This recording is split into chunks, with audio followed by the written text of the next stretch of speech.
The Maple Leafs split the weekend series come out of the holiday break, but Santa seemed to bring some power play success on Christmas morning. You're listening to the Locked On Leafs podcast, part of the Locked On Podcast Network. It's your team every day.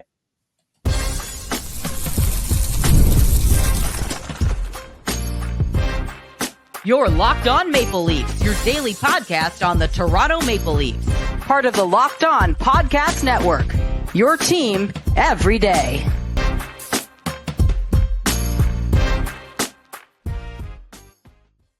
Hello and welcome into the Locked On Leafs podcast, a daily Maple Leaf-centered podcast hosted by myself, Mike DiStefano, and my co-host, Dave Morassutti. Thank you for making us part of your daily listening routine, and thank you for making the Locked On Network the #1 sports podcast network in North America. What's happening, Dave? How are we feeling after the holidays? Feeling pretty good, but not as good as someone here. Congratulations on the big question being popped. I didn't know you were going to do it then. So you kept this close to the vest. I did try to keep it as close to the vest as possible. Dave's referring to my engagement that I had over the holiday, Boxing Day. I did pop the question to my beautiful now fiance because she did say yes, thankfully. And it was awesome. I was trying to keep it close to the vest because you don't want that getting out. You don't want her knowing. So none of the TSN insiders had the scoop. Nope. Didn't LeBron, Drager, none of them knew. I mean, you knew I had the ring. I told you it was happening. Maybe I forgot to tell you Boxing Day specifically, but yeah, I thought you were doing New Year's. I thought it was New Year's you were doing it, but I heard you got the ring. She works on New Year's, so I couldn't do it on New Year's. Oh no, do it that day. So I'm like, you know what? This is it. We had a nice little party afterwards to celebrate. So thank you, appreciate it. I'm a happy man. I'm a little more gleeful these days after that. And you know who else is gleeful these days? The Maple Leafs power play. The Maple Leafs power play is gleeful these days. I mean, we asked, what do the Maple Leafs need to put on their Christmas wish list? And we both had some power play success. And when you look at what happened this past weekend, Dave, they finally were able to deliver on the power play. A couple goals in Ottawa, and then another in Detroit. Finally, we see some power play success. Not only seeing power play success, but see a power play that actually looks NHL standard. Like to me, that was the big. Obviously, against Ottawa, it was literally the first shot of the game, but also first shot on the power play, and then it wasn't just the first unit. It was the second unit as well. Yep. The noticeable difference, I mean, for most of us that saw it, the middle of the ice. Yeah. Having that bumper guy in the middle actually being almost like the primary go-to guy, right? Because teams now, it's the flanks. It's the right or left flank, shot from the point or the guy in front of net. The bumper guy seems to now get those opportunities, and that's the Matthew Knies goal is kind of a perfect example of that. Exactly. And look, that's what the Maple Leafs needed, man. And that was the difference in that 7-5 thriller against Ottawa. Always a sloppy game coming out of the Christmas break. A lot of people put on some holiday weight, a little sluggish out there. Defense goaltending usually a little questionable on that first game back from the holidays. So 7-5, that was a wild, crazy game in Ottawa, but it was nice to see some players kind of break out. We saw some positive play in that Pittsburgh game. Some guys started to get it going. Matthew Knies, had scored in that game or got an assist in that game. Max Domi had scored in that game, and it looked like things were starting to kind of break their way right ahead of the break, going into it on a winning note. And then they put up 7 goals on the first game back, and Matthews gets on the board. Knies finds a couple. It was just nice to see everybody kind of finding their way onto the score sheet and starting the post-holiday break on a positive note. They get the 7-5 win against Ottawa on the Saturday, and then they lose another kind of tight thriller to Detroit. Not nearly as high scoring. They lose 4-3 in overtime, but I thought that it was another pretty good game. I think they were kind of lucky to get out of there with a point. I thought Dennis Hildeby kind of stood on his head at times, made some big time saves. Mhm. But they pick up a point and they go, they get 3 out of 4 coming out of the break, and they keep themselves kind of in the race here. Yeah, I mean that's it, right? You get points, in a back-to-back situation. The second game you may not exactly have your legs on it. I think the Ottawa game, other than like the third period where they took their foot off the gas, I thought the Leafs were doing a lot of good things offensively. Obviously, they chased Allmark with crazy situation going on there in Ottawa, where now they don't have the number one goalie, as he gets Personal reasons. He decides he's taking a leave for personal reasons after yesterday's game. What that means, it's not fair to us to speculate, but he will not be on the team for in some time, I guess, which is interesting. But yeah, they got to him early. They got to him often. They chased him from the game. Then they kept scoring on Levi Merrilainen. Didn't they score on the first shot against Merrilainen also? Right away. They end up scoring on him too, and it just kind of continued for them. And yeah, took their foot off. I think Craig Berube came into the media and said, "Oh, you guys like that type of hockey, huh?" And he's like, "Yeah." He's like, "Everyone loves a game like that." And then one of the media members go, "Yeah, everyone except for you, right?" And he goes, "I like the first 2 periods," which is fair. Which is fair, right? The Maple Leafs did kind of dominate the game in the first couple of periods and allowed Ottawa to get back into it late. But Toronto able to obviously fend off the comeback and get the win. Obviously, there's a couple of downsides to the weekend. William Nylander, he gets injured. We're not sure what the timeline is there, but that definitely played into a factor on the Sunday against Red Wings, not having Nylander in the lineup, and just how long will he be out of the lineup? I guess we'll figure that out momentarily. But let's take a break. We'll come back. We'll get to the good, the bad, the ugly from the weekend and other big Leafs news from the weekend that we missed, the holiday weekend. That's all coming up next in the Locked On Leafs podcast, part of the Locked On Podcast Network. It's your team every day. Today's episode is brought to you by Gametime. There's nothing like being near the ice during the hockey season. The speed, the hits, the atmosphere, it's unmatched. Watching at home is great, but being in the building is a completely different experience.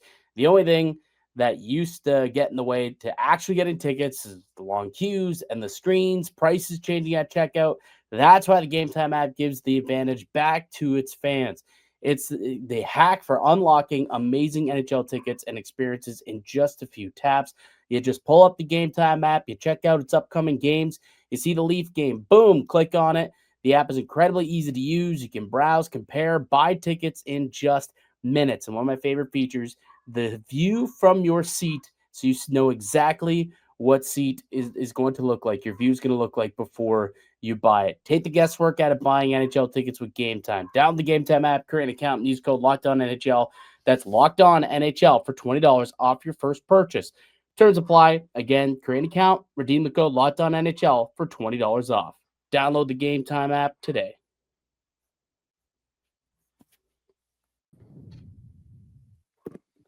Welcome back into the Locked On Leafs podcast. Mike DiStefano, David Morassutti with you, as we are each and every weekday, Monday through Friday, with brand new episodes of the Locked On Leafs podcast available wherever you get a podcast. And also, you can subscribe to the show on YouTube as well. We're on our road to 7K. We're pretty close, within 200 subscribers of 7,000 subs. So that's a pretty big milestone that we're chasing down. So make sure you go ahead. If you like what you've heard so far, it's your first time, or if you've listened and popped in a couple times and you enjoy what we have to say, go ahead, leave the video, a like on the video, and subscribe, and hit the notification bell as well, so you know exactly when we drop those new episodes each and every day. The Maple Leafs coming off a split weekend series. They won on the 27th in Ottawa, got the victory on the road, and then went into Detroit and were able to salvage a point. So they get 3 out of 4 points. And Dave, what did you like about what you saw this weekend? I mean, Auston Matthews probably looked more like himself. Mm-hmm. Obviously, 3 points against Ottawa, and I know against Detroit he didn't he didn't score, but I thought he looked more. That effort on like that falling, turning kind of Yeah, shot, backhand how shot. that puck got on the air, like what? Like I don't crazy. know. And the shot in overtime where he absolutely, I'm not surprised that the post has a dent in it. Probably Like he does. hit that thing flush. Yeah.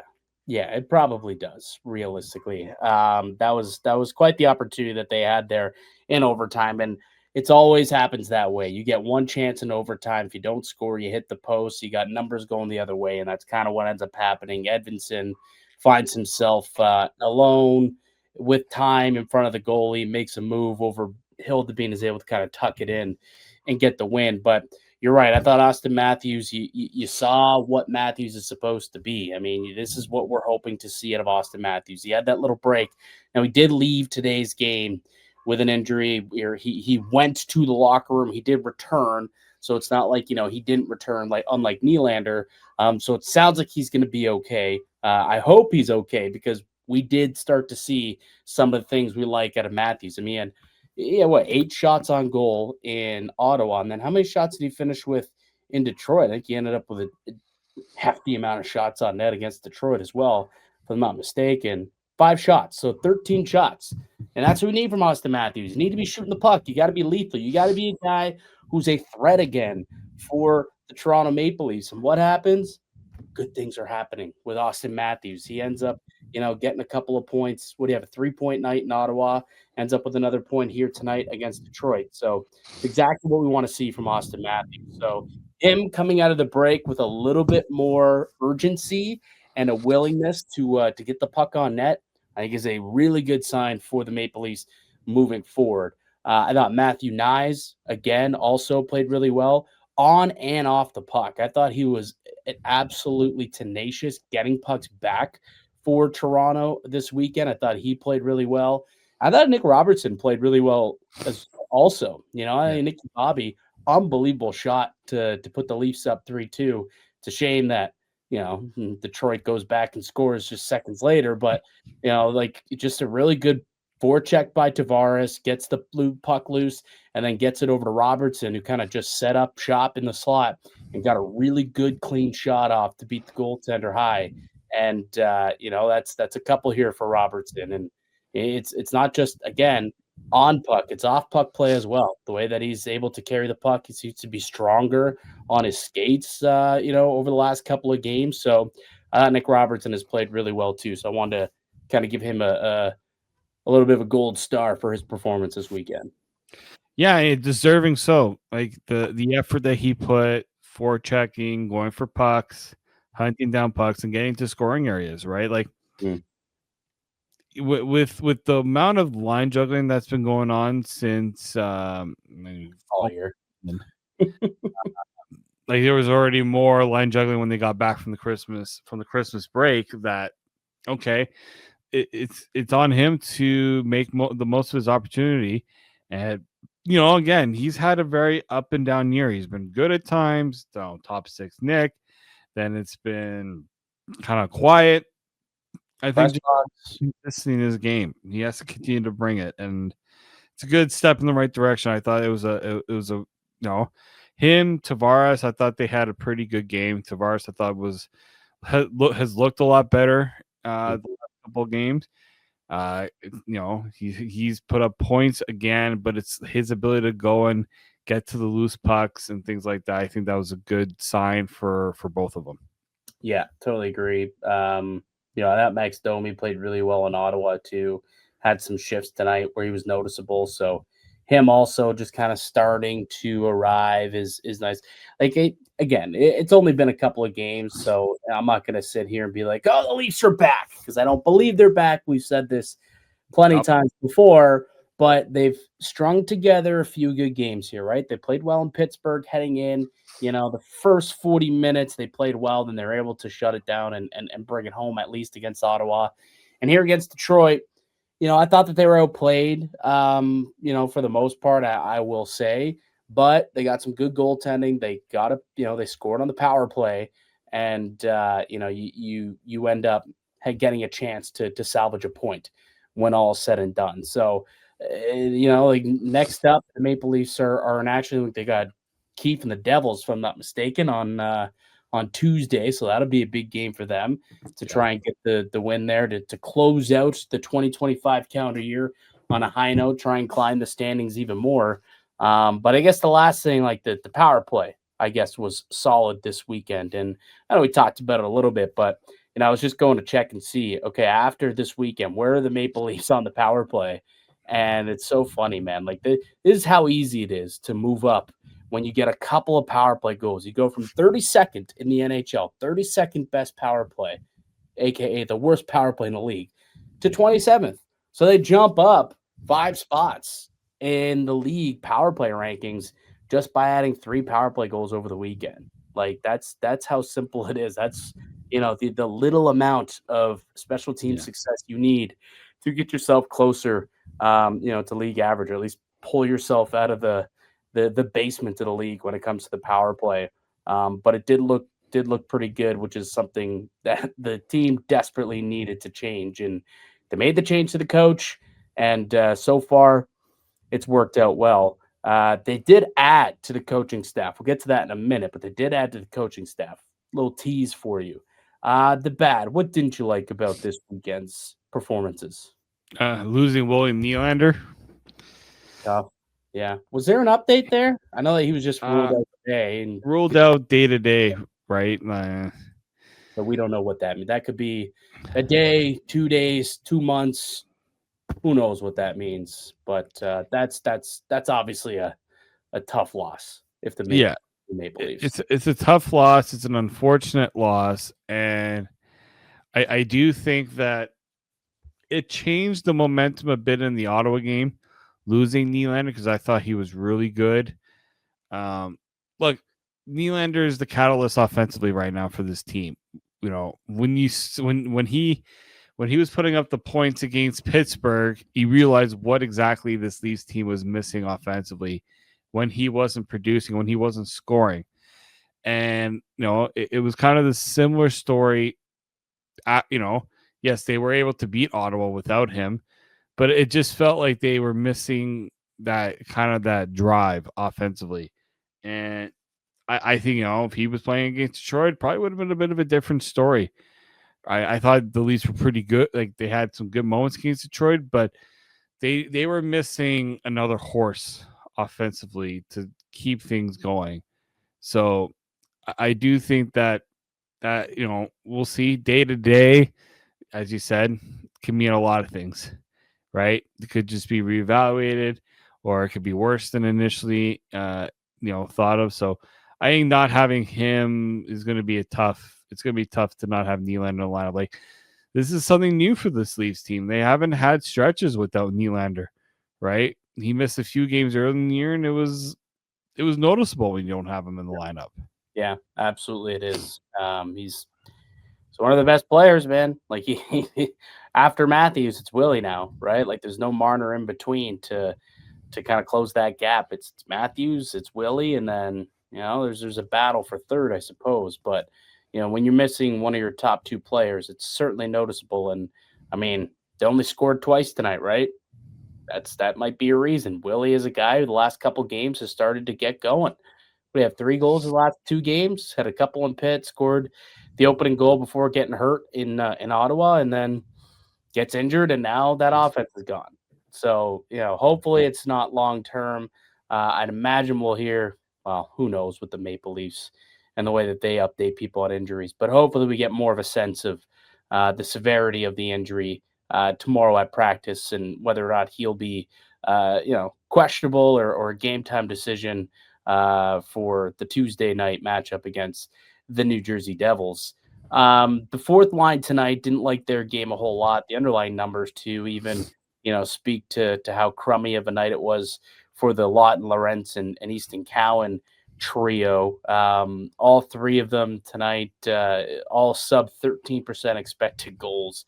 It was they're outshot 10-2 with Lawton on the ice, 11-3 with Lorentz on the ice, 9-3 with Easton Cowan on the ice, and they gave up quite a lot of scoring chances. I mean, 15-1 were the scoring chances with Lawton, 16-1 with Lorentz. So not a good night out of that group. They gave the puck up a little bit too much for me. I know that they obviously are being, trusted with, heavy defensive minutes, but not a quality night for them. So I had them in my bad category. Yeah, I thought the fourth line was kind of missing something. There was an opportunity where Scott Lawton had the puck and the guy defending him didn't have a stick. It was shorthanded, and he decides to pass it, and it got blocked. And that was it's opportunities like that you got to capitalize. And I thought I think the fourth line has been pretty good. Yep. I thought they've looked good lately, but this is a game where it would have been nice to see them bounce, especially with Easton Cowan back in the lineup. A lot of people are like, he can't be sitting, you can't be having him sit. Well, he's gonna have to also play the way, wherever he's gonna play, he's gotta find a way to have a positive impact. Fourth line didn't really have that tonight. I thought Morgan Rielly again has looked so sluggish. It looks like he's out of gas so much. I don't know what's going on with him. I thought that was it kind of leans into my ugly a bit, which is just like leads continue to be blown. 1-0 lead, 2-1 lead, a 5-2 lead that almost got blown. Let me check the stat for you to see when the Leafs score first, how many times they actually end up winning that game. Keep talking. I'll find that stat for you. I think they have I was reading somewhere, I think it was James Myrtle that put it out, that the Leafs record when scoring first was actually not favorable to them.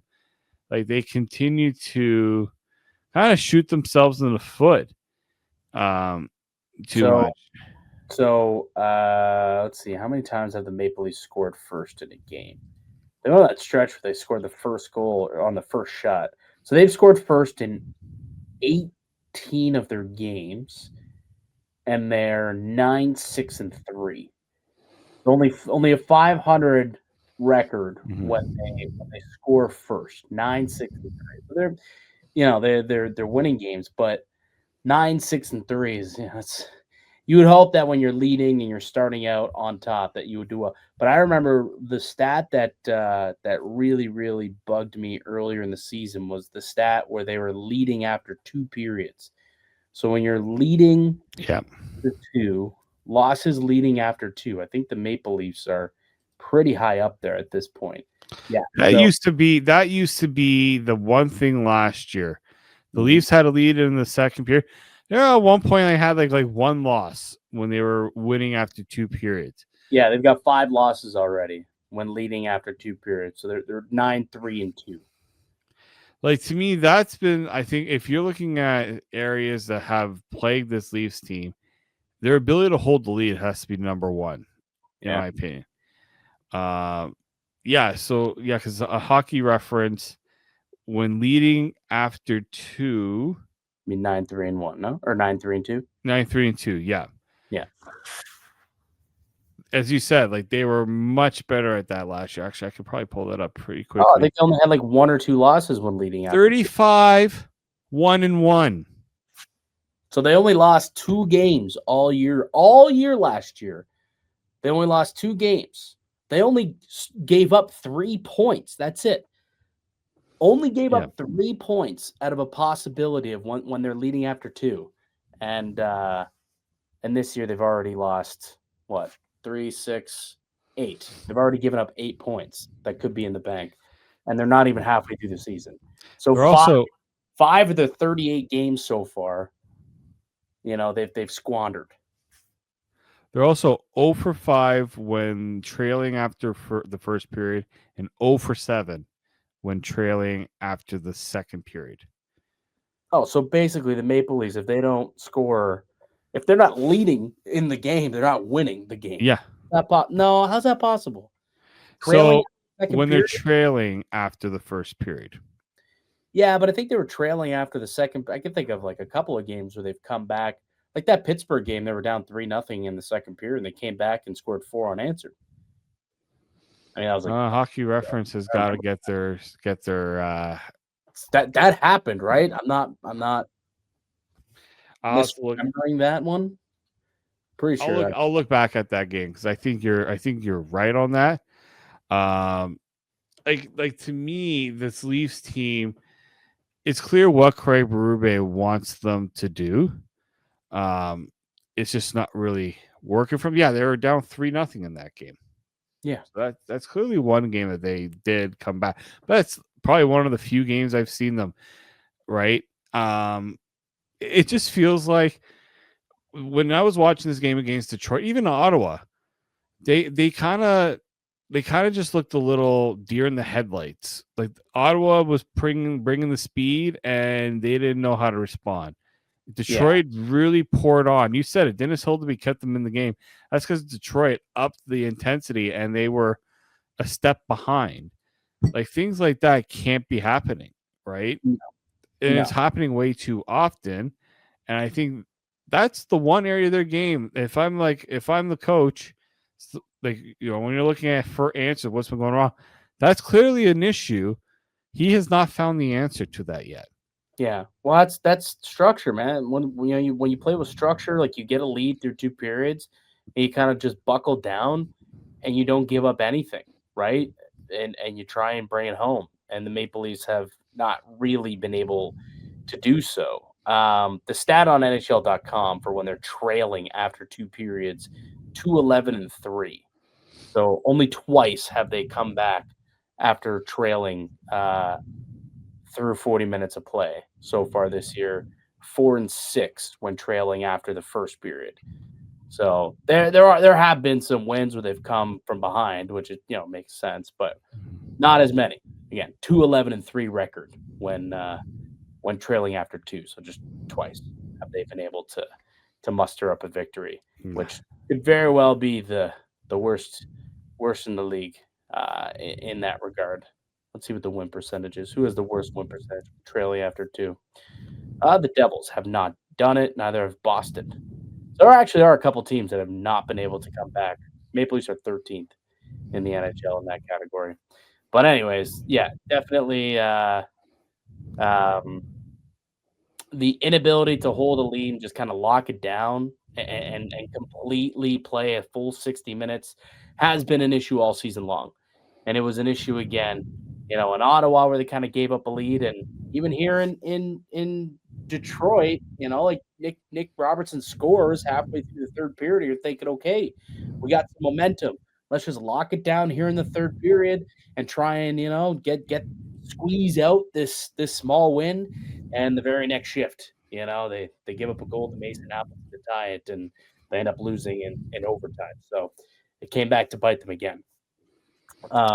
It did, and that's an area I think like that costs you a point. Yes. Now you could argue, like, should they even have a point? Like that would have been a goalie win type of thing. Should they even had a point in this game? I think they're lucky to get a point, and that's not me saying this is a moral victory. They still need to win games, and I would have much preferred if they would have got the full 2 points, whether or not they deserved it or not. But it's the way the cookie crumbles sometimes. So Leafs pick up 3 out of 4 points coming out of the break. Next up, they got the New Jersey Devils. Let's take another break, Dave. We'll come back and we'll tie up some loose ends, some news from over the Christmas break that we missed, new staff, someone on waivers. I'll get a little update on the Canadian World Juniors as well. That's all next on the Locked On Leafs podcast, part of the Locked On Podcast Network. It's your team every day.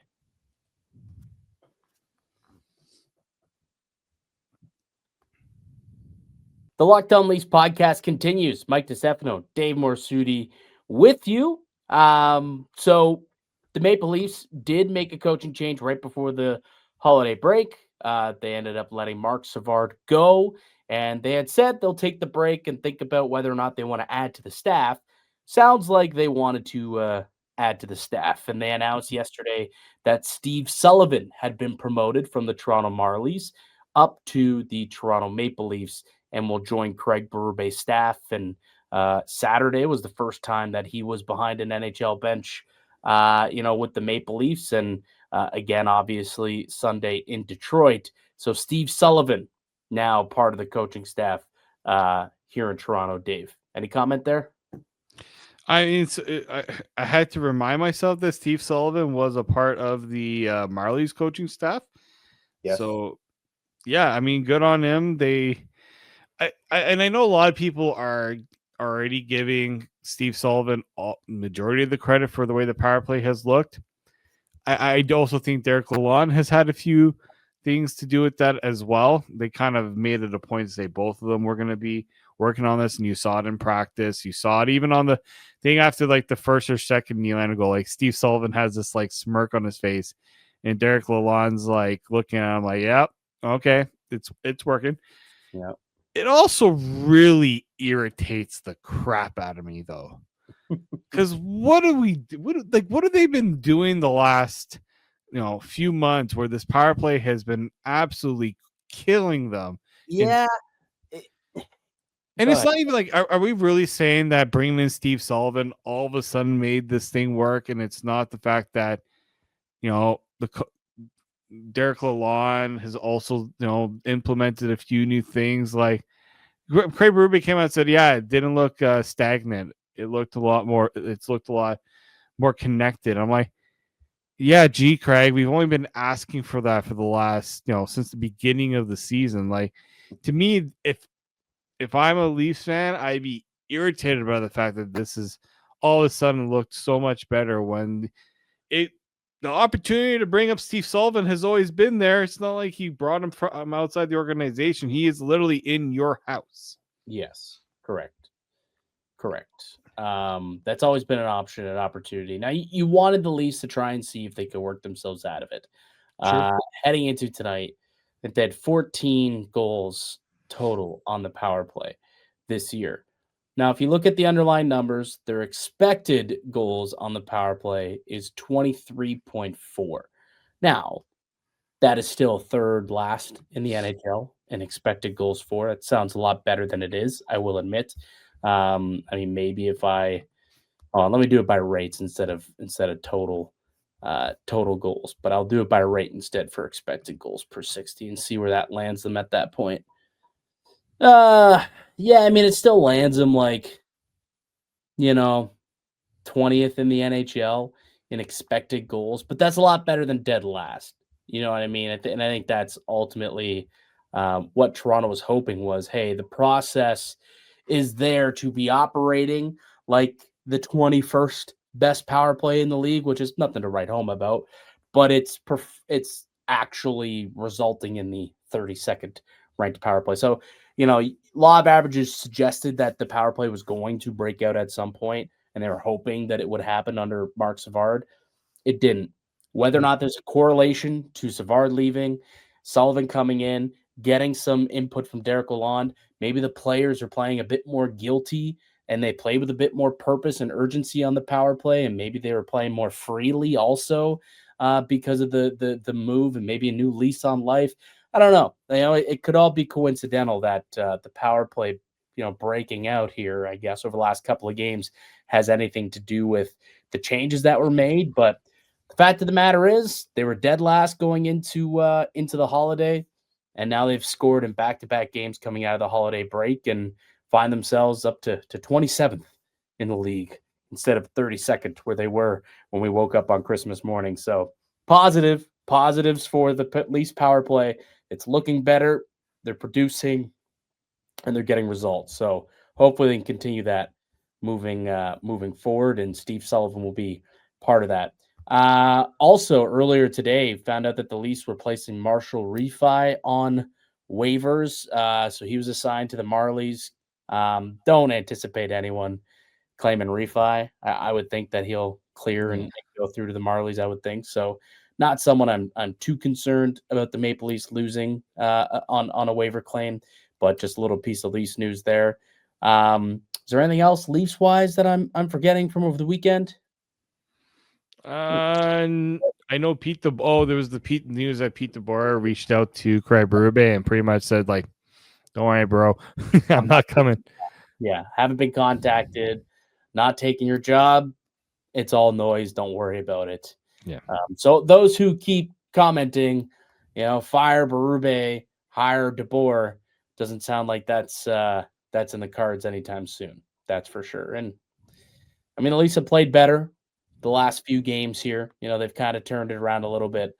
But again, I want to see this a lot more often, right? I don't just want to see it for 2-3 games. I want to see it for 6, 7, 8, 9, 8 of 10 games where they string together some quality performances and start stacking wins, because it's what this team needs to do at the end of the day. And lastly, World Juniors, man, they're giving me a bit more of a sweat than I anticipated. I thought the Canadian team was well built. They had a lot of returnees. Goaltending was supposed to be strong, and these have been sweat games for the Canadian World Juniors. Where are you at, pal? Oh man, like, do people like coming into that Latvia game? They had won 4 games against Latvia with a combined score of 41-4. Mm-hmm. The last 2 games have been 1-goal games. Mm-hmm. And people are like, oh, maybe Latvia's playing better. Finland blew them out like 8-0. Yeah. Like, yeah. I don't know. Like, Canada, to me, they're trying too hard to rely on. I get it. You got to play a responsible game and things like that. But when I remember watching Canada at the World Juniors, what made me always in awe of Canada at the World Juniors was just letting the skill take the reins, right? Yeah. John Tavares, Jordan Eberle, those guys. I love watching them wax Latvia and Denmark 12-1. I didn't care. We don't need third, fourth line grinders. Like, we need like, I think the top OHL goal scorer is not at this tournament. Why? Yeah, it seems. Why are you leaving guys who can provide you offense? Why are you leaving out the projected number 1 overall pick or top 3 pick has been a healthy scratch the first 2 games. Mm-hmm. What's going on here, guys? Like this, like Liam, like even Liam Greentree has been from Windsor, yeah, 13th forward. The guy's an all-world talent. For I've heard about him. Like, this is the thing. Like Dale Hunter, we know his style. Like, London's a good team. He's a good coach. He's one of the top junior coaches of all time. And yet, they've looked very meh offensively. Like, Michael Hague looks good. Gavin McKenna's had some decent moments, but outside of that, they've looked very ordinary. Well, I feel like this is becoming a pattern. We've talked about this for a couple of years in a row now, and I think I'm curious if it's Canada is, becoming less and less skilled, or is the gap just closing with the I think the gap's closed for sure, but I shouldn't say Canada's becoming less and less skilled. I think that's incorrect. I just think Canada's plateauing and the rest of the world is closing the gap. I think that's probably the more appropriate way to look at it, because they still have skilled players and Canada is still considered a hockey power. It's not like, they're declining. I just think that they're plateauing as a nation, as a hockey nation, and the rest of them are starting to rise up and really give Canada a go for their money. I mean, they left last year without a medal, and they're 2-0 here. They've got a couple wins. One of them had to go to overtime to get it. And then who they got next? Who do they have next? I think they have Denmark next. Denmark next tonight, I believe. Yeah, game's tonight here. So we Denmark, then Finland. Finland is the big test. Finland's the team. Like, Finland right now is in the driver's seat because they beat Latvia in overtime, so they only got 2 instead of 3 points. Yeah, exactly. So that game on New Year's Eve, that's the New Year's Eve game. That'll be massive. And I'm sure we'll pop on over the next couple of days and kind of tee that up, and we'll talk a little World Juniors as well. Get a little report from our boy Benny Danford too about how he looks throughout the tournament. So we'll keep you guys updated on what's going on at the World Juniors. Keep you updated on what's going on, obviously, with your beloved Toronto Maple Leafs as well. But that'll do it for us here today on the podcast. I'd like to thank you for listening and supporting the show. You can subscribe to the Locked On Leafs podcast on all platforms and receive daily Leafs content. Follow myself on Twitter at Mickey_Canuck. Follow Dave at @D_Morassutti, and follow the show as well at Locked On Leafs. We'll be back with another episode for you guys tomorrow. But until then, keep it locked right here on Locked On Leafs.